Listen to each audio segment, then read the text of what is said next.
Okay, so Anita, I'm going to give you a 30-second signal. This is a 1-minute story, so whenever you're ready, you can start. So it was my first ballet recital. I'm 4 years old, and I'm in this little pink tutu with pink leotard and my pink shoes, and pink was my favorite color when I was 4. And when they said go, oh man, I went, and I was the most graceful butterfly you've ever seen, and I glided across the room like we'd been practicing, and I landed at my brothers and my mom, and they were all smiling and clapping, and my oldest brother, Rajiv, who was like my hero in the world, you know, he smiled and he said, "You were such a good airplane, zoom, zoom," and he was joking, but my little butterfly heart just broke because I realized that what I thought I wasn't actually what the world was seeing. And so in that moment, I just decided that I didn't want other people to like feel that what they were wasn't being able to be shown. And so I went into teaching and education to help everyone discover their little butterfly spirits and fly free. Anita, that was an amazing story. I feel like when you brought us in at the beginning and you talk about all the pink, like I can imagine you as a little girl, and when you said my little butterfly heart just broke, like I just felt so connected to you. Yeah, it was just a really, really incredible story. Thank you so much for sharing. Thank you. Yeah, I don't think you need to change a thing. I was really, really compelled. I wanted to know a little bit more about the recital. So who else was in the class with you? How many other students? There were probably like 12 or 13. 13. All in their little pink tutus, and yeah, it was really cute actually. Okay, and were other students also butterflies in the recital? We were all supposed to be butterflies. Oh, okay. Yeah. Did the other students like pink as much as you did? I don't know if I loved pink. Like, Yeah. I really loved pink. Yeah, I got everything that. in my room was pink. Like, yeah. I don't know if they loved it as much, but Okay. So you really did. oh my god, it was my favorite. Okay. I wanted to know, what was the challenge that you faced in the story? I think like when my brother said I was an airplane, That was your challenge? for sure. Then what was your choice? My choice to quit ballet. And then what was your outcome? Well, I wasn't a ballerina anymore, I guess. Okay. Great. So you have challenge, choice, outcome. Great. And that's our time.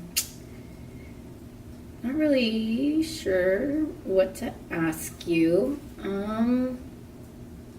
I really like the part about your brother. That was my favorite part of the story. So if you could move that to the beginning, like make that the start, and then put the part about the recital in the middle, and put like how many students are in the recital with you. Oh, okay. So if you make those two changes, like make sure Rajiv is at the beginning, I think your story would be a lot better. Awesome. Thank you. That's super helpful. Yeah, no problem.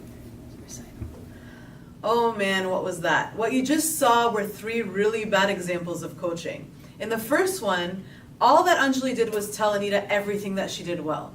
Did that help Anita to make her story better? Absolutely not. She's just stuck in, wow, everything I did was perfect, but she didn't actually answer any of the questions we had answered when we coached.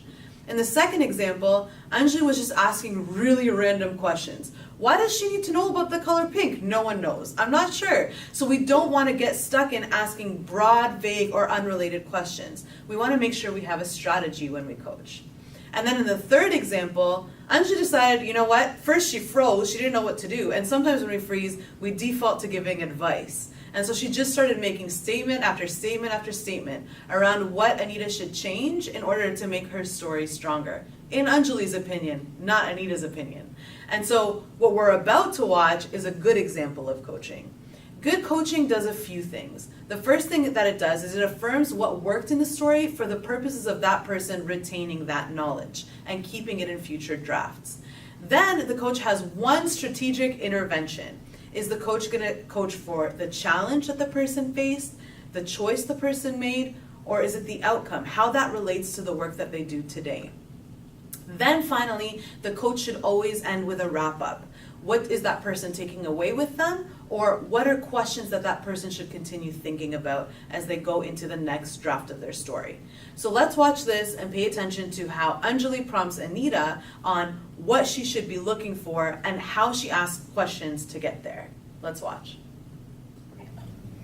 Thank you, Anita, so much for sharing your story. I really appreciated the moments when you said, my little butterfly heart just broke. I felt so connected.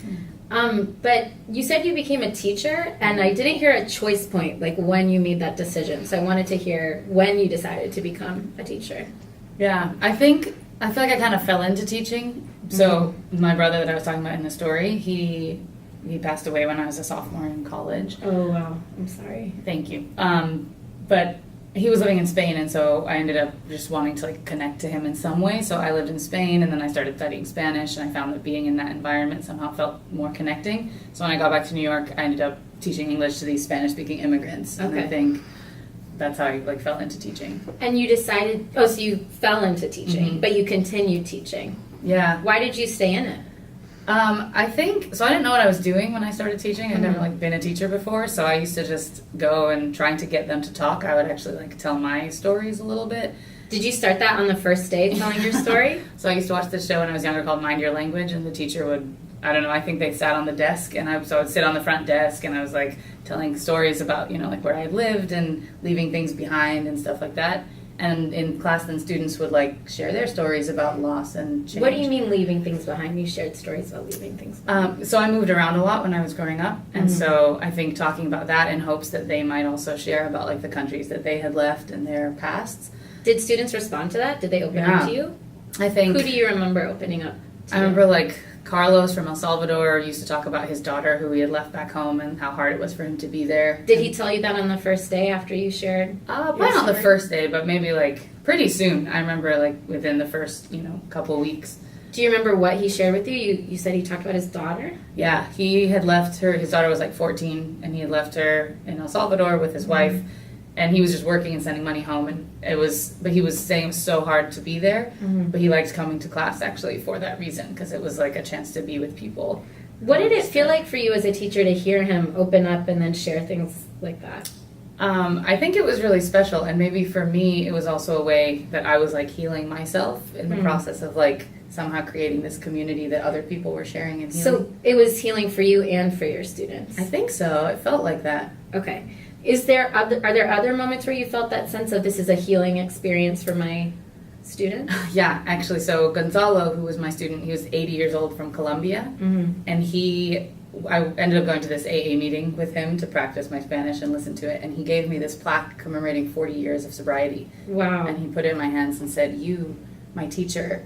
And I just remember in that moment realizing the impact that I had like created something special for him. Pause you there. When you bring us into these moments, like hearing Carlos open up after you opened up, having Gonzalo give you this plaque and realizing your impact, to me now I know here's moments that connect to why you decided to stay in teaching. So if you can bring us more into those moments, I would try to do that in your next version of your story of self. That's really helpful. Thank you. Thank you so much for sharing.